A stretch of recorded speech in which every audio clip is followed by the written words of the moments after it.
Hey guys, this is Matt with another Minecraft video. I'm here with AbusiveAdmin and a bunch of buddies of his. We're on MassiveCraft right now, and Abusive is just checking out MassiveCraft, and I'm going to kind of walk him through the server. We're going to talk about the good points. We're going to talk about the bad points. He's joined my faction, so we're going to check out the build that we're working on, all that kind of good stuff.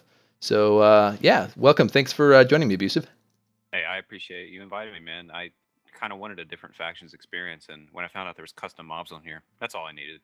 Yeah, well, this is totally different. So right now we're standing in TP events. So TP is a teleport location, and this is an event where there's archery going on.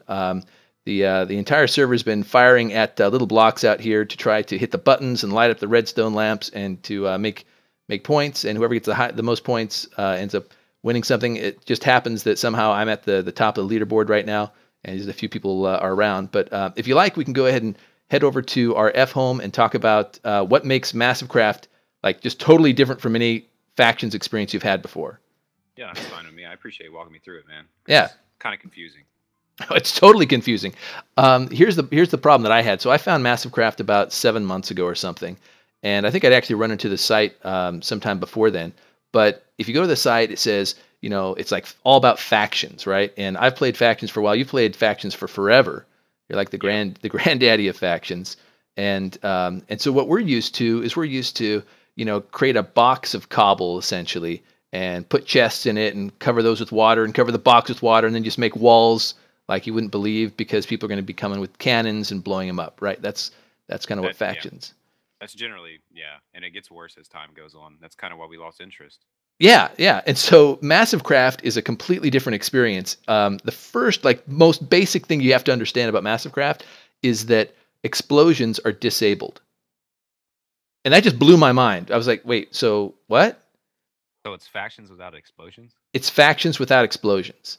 And it's good and it's bad, right? So the good side of it is that you can build something, you know, kind of cool. So I'll head out here and just take a look at this castle we've been working on. So we have, you know, this big old castle here that my faction's been working on. We've been around for 1 week, 5 days, and we're using kind of by hand. Yeah. I personally laid most of the blocks for this, but yeah, so it took a little while, but so and that part's cool. You can build things that are interesting and cool, not just like a big watery box. But the downside is that when you go to war with people, you can't really do much to them, right? You can't just like crack into a castle and take their stuff. You know, if they haven't designed the castle well, maybe you can e-pearl over, maybe you can do other things. But I built this to be fairly impregnable, which is in some ways kind of lame of me, to be honest. So I basically can choose whether or not to PvP with people. Okay, so they can't really like take our base or anything, but we can still fight them? We can still fight them, that's right. Now, the other thing is that there is no overclaiming. So when you lose power, you can lose power lower than the number of claims that you have. Now, in most faction servers, that means you're overclaimable, right? Not in MassiveCraft. Right. Yeah, not in MassiveCraft. So MassiveCraft, it's just it's a feel-good kind of squishy version of factions in some way. It's kind of like factions meets Townie or something. Totally. Right? I think of it more as I think of it more as a Townie gameplay experience. But like Townie on M&B, there's a PvP arena, right? And so you can go in there to PvP. In this, you can think of it, the entire world is like a PvP arena, and you're building your PvP arena. And some people build, you know, specifically spots outside of their bases for others to come and PvP with them. So I have a question for you when you come to that. So if I kill somebody in PvP, do I get their stuff? Because I noticed that on the website, it said I keep my inventory. So it depends. If they are active in PvP, in other words, if they've hit you, then you get their inventory, except for their armor if they're premium. So it depends on whether you're premium or not. So that's okay. So if they're not premium, you just get their stuff. If you are premium, then you can keep your inventory if you don't fight back, essentially. And if they kill you and you're premium and you did fight back, is the way I understand is that you still keep your armor. So armor is like a permanent thing that you keep once you're premium. That's actually kind of cool, though. It's really different, but it'll be all right. Yeah, it's definitely different. So there's lots and lots of cool things about MassiveCraft. So you've already explored. I know you were talking about massive mobs, and these guys are coders, right? These guys built the factions plugin. So we're dealing with the originators of the factions plugin. They've got the source code. They can do whatever they want with it, and they've built lots and lots of things. So I'm going to cruise over here. I see there's some mobs, and we can kind of check them out. So there's mobs over here that have blue names over there. Okay, like the undead or whatever. Exactly. Yeah.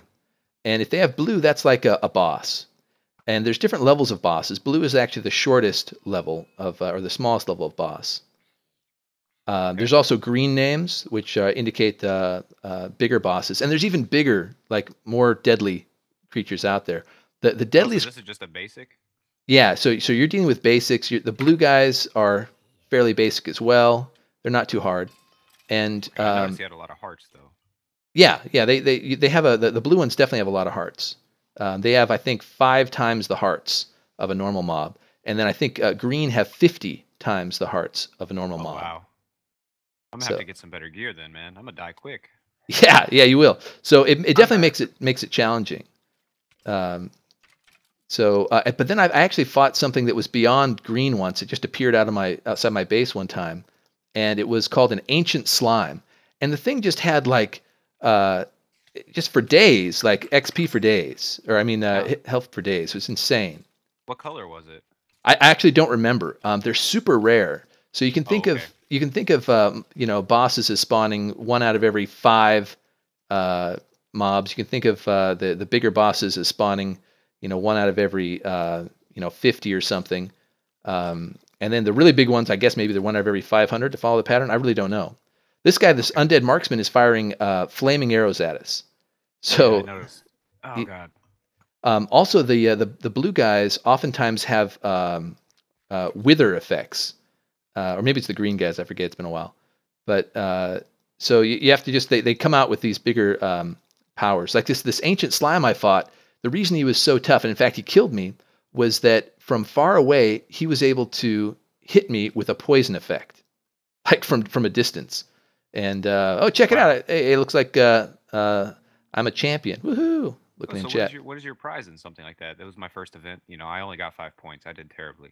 Yeah. They showed a bow or something. I don't know if it's going to appear in my inventory or what. Oh, it did. So I'm looking at it right now. It's a golden bow. That's what it's called. It's got power 5, flame 1, unbreaking 3, infinity 1, and prestige 2. So now, what is that? So they have what are called lore items. And lore items are just like regular items, except they have some sort of text that goes along with them, like the lore of that item. And as part of that lore, sometimes they will have enchantments that are just like make no sense, like prestige. And those actually don't do anything in game. They're just like kind of fluff for those that care. And that harkens to MassiveCraft's history as a role-playing server. So it has factions. And that's, you go to these faction survival worlds, but it also has role playing. You've got some guys behind you. Oh, and I couldn't actually hit it. Oh. Oh man, I appreciate that. So now I have another question. This may be a little off topic, but when I was browsing the forums, because I was trying to get a grasp on the server, there's a lot of commands and things you got to learn. And luckily, the MassiveCraft website helped me out a lot. But what is a Dyn map or DYN map? Oh, Dyn map is awesome. Yeah, that's a great question. So Dyn map, that stands for dynamic map. And you can actually go to maps.massivecraft.com and you can see maps of the worlds in 3 dimensions. And you can even, depending on the settings of players, you can see players running around on them. In fact, that actually brings up a good point right now. Chances are people right now are seeing us on the map, at least you new guys, because by default you show on the map. And there's a command /dynmap hide, which will turn you off from the dynamic map. Okay, I hid myself. Whew. Okay. So people could just show up? Yeah, they can show up. A lot of people just hunt using Dyn map. So this guy's green, and he's going to be doing wither. He's going to have a wither effect on you and tons of hit points. So he's nasty. The reason that I have such a accuracy in bows, I think, is because of these big old massive mobs. Because I fight them a lot from a distance, just because they can be super nasty. So. Now, since there is MC Momo in here, I have a question. So, my sword is getting kind of low. Can I just repair it like a normal faction server? Absolutely, yeah. And we've got, in the base, we've got iron block repairs and also gold blocks for salvaging. Okay, cool. So, somebody died. Somebody died, and a big old lightning strike came down. That was awesome. How do I get my stuff back? I guess you go, what is it, F home, and then you'd have to come find us? I gotta run. Oh, God. Oh, no. Safety premium to get So keep your stuff. yeah, exactly. Yeah, you can keep your inventory. I think All I only right. paid $8 for the premium. So So so Okay. so yeah. check your chat right now. We just killed this guy, and I got money plus 1 drop skeleton. It says 20.4%, and I got XP 30 skeleton, also 20.4%. So Oh, I see.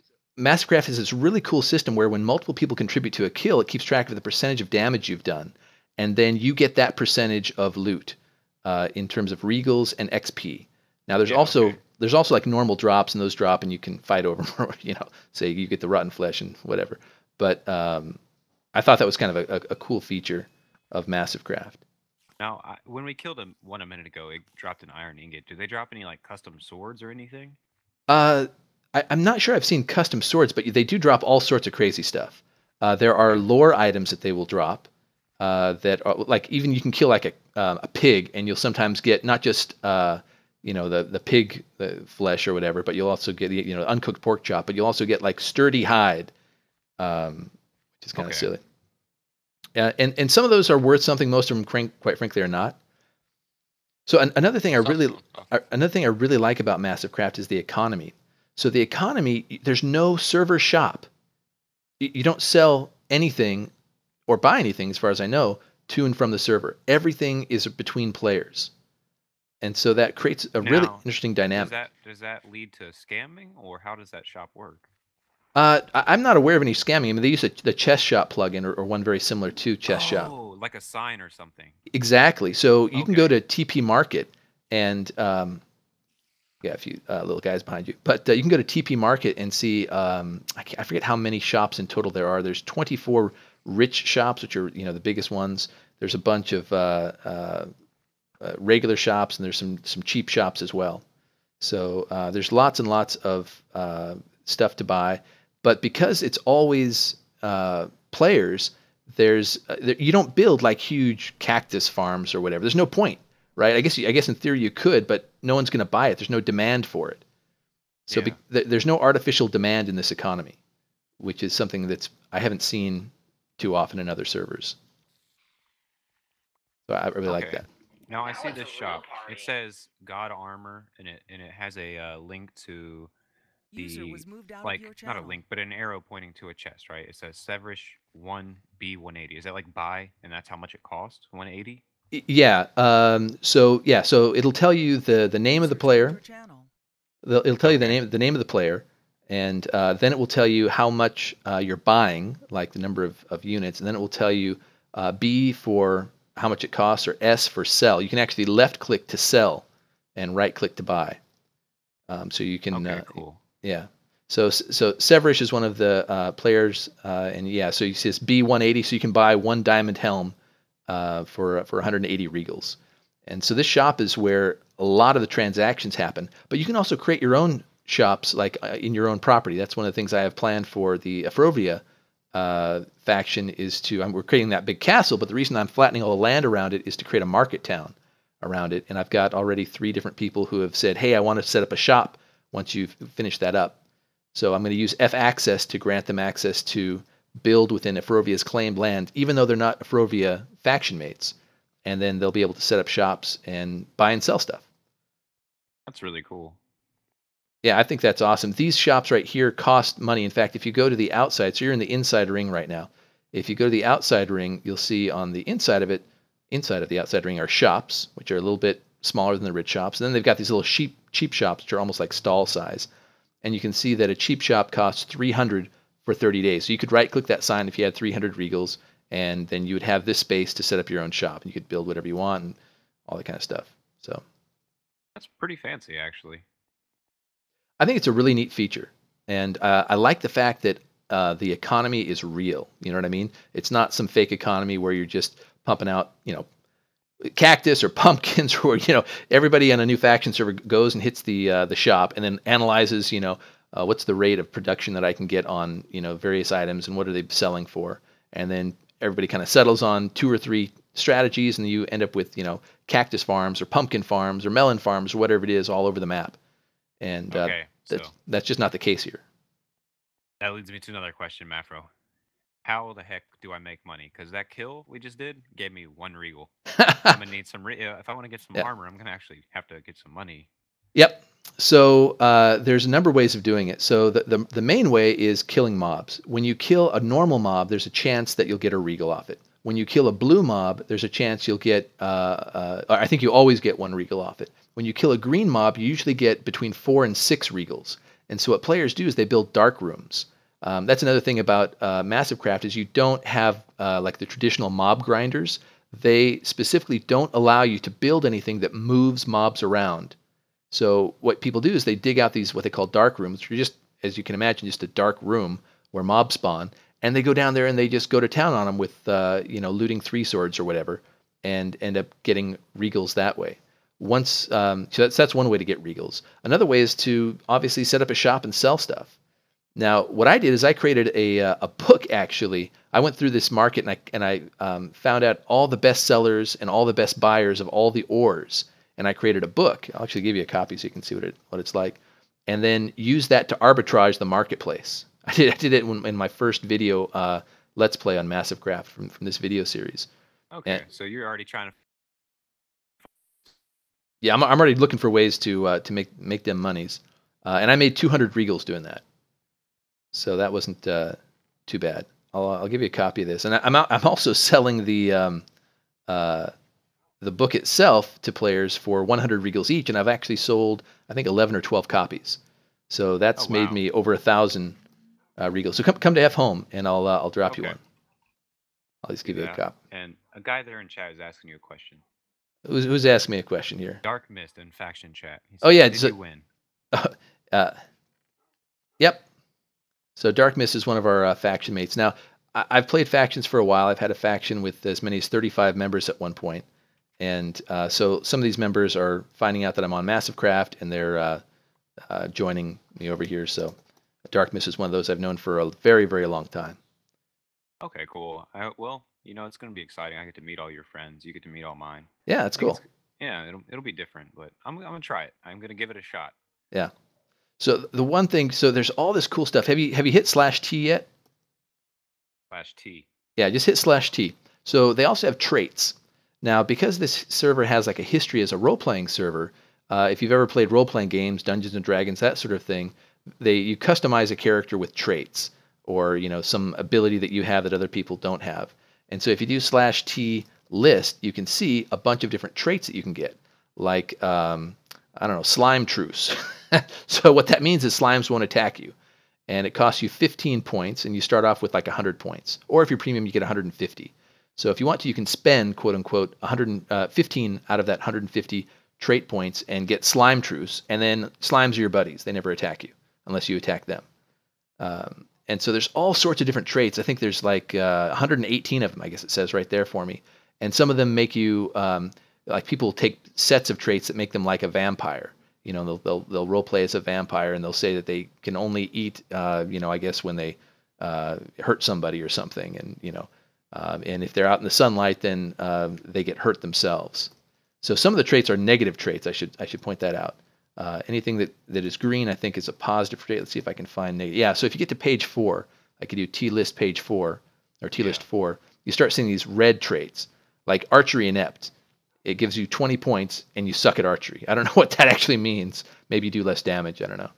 But so you can go up against somebody, and they may have some traits that make it advantageous for them in a given environment. Like there's lava fly or something like that, where you can fly in lava. Yeah, fly lava. There it is right there. It costs 50 points. I don't know if that actually makes you immune to the damage of lava, but you can move quickly in it.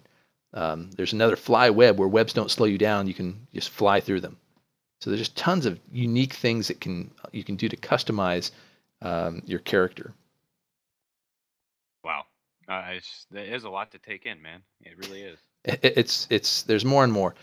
Now the big problem I have now, so we've talked about all these cool things, but I do want to take a moment and vent kind of an issue that I have with the server that turns me off, which is that you can't really.